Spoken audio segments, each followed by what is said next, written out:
Dessinateur de bande dessinée. Je partage ma vie entre un adulte de 49 ans et me mettre dans la peau d'un petit garçon d'une dizaine d'années qui s'appelle Titeuf. C'est à fond le slip, le grand retour de Titeuf. J'espère, c'est chaque fois le grand retour en fait, mais c'est le 15e album, donc je peux plus attendre que ce soit un événement planétaire, mais en tout cas pour moi c'est chaque fois une belle retrouvaille. J'ai vachement de mal à m'imaginer vivre sans Titeuf en fait. Même si je fais d'autres projets, je le retrouve toujours et il me manque assez vite en fait. C'est notre idole, Thérèse. Est-ce que vous avez un idole aussi, à part Titeuf, évidemment? Bon, moi, mon chouchou, c'est Manu. J'aime beaucoup Manu parce que c'est vraiment pour moi, c'est la belle amitié de Titeuf. C'est-à-dire que malgré que Titeuf soit quand même relativement odieux avec lui et l'emmène toujours dans des plans pourris, il continue à aimer son pote. Et je trouve ça assez chouette, c'est assez beau. Mais autrement, Thérèse, oui, c'est mon personnage, c'est mon nouveau personnage favori.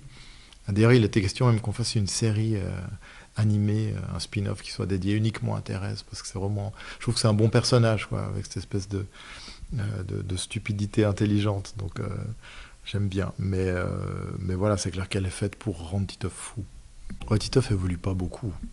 Le monde évolue beaucoup plus que Titeuf. Donc les sujets se renouvellent, même si fatalement il y a des choses qui reviennent tout le temps. Les guerres sont pas les mêmes, mais les enfants réfugiés, il y en a toujours.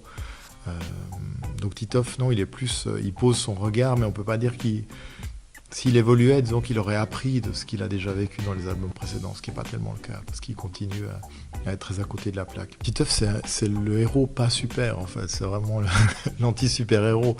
Non, c'est clair que moi, quand j'avais son âge, je rêvais d'être un vrai héros, pas un personnage comme ça. Et je me suis retrouvé, presque malgré moi, à faire ce petit bonhomme. J'ai toujours bien aimé les anti-héros. J'aime bien le réel plutôt que l'héroïsme, qui est souvent complètement irréel. Est-ce que vous avez un super-héros? J'ai pas de super-héros, non. Peut-être que je suis trop grand pour croire encore aux super-héros.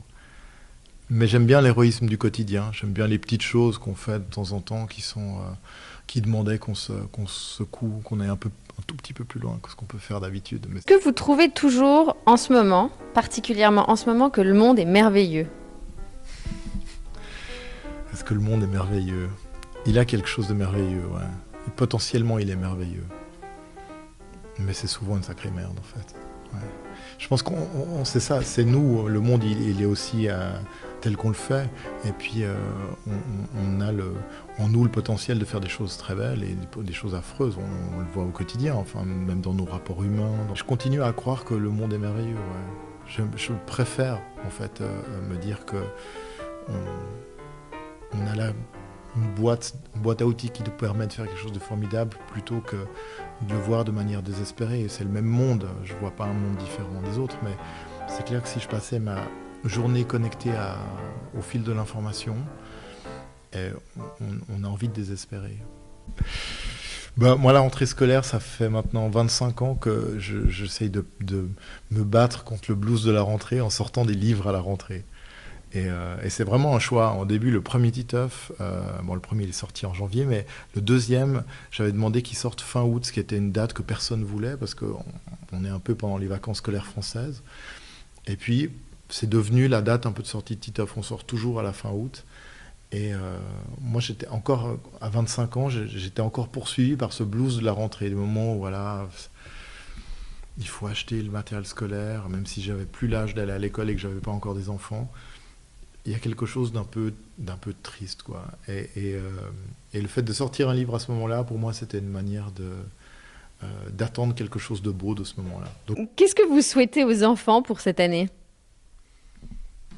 Une maîtresse neuve, peut-être, ça va. Non, ce que je souhaite aux enfants... moi, ce qui me plaît dans l'enfance, c'est la curiosité. Et je trouve que s'ils arrivent à la conserver, et si de lire de la bande dessinée, ça permet d'entretenir cette curiosité, et pas de croire tout ce qu'on nous dit, et d'avaler tout cru, les infos qu'ils vont trouver sur Internet, je me dis que j'ai gagné un petit truc.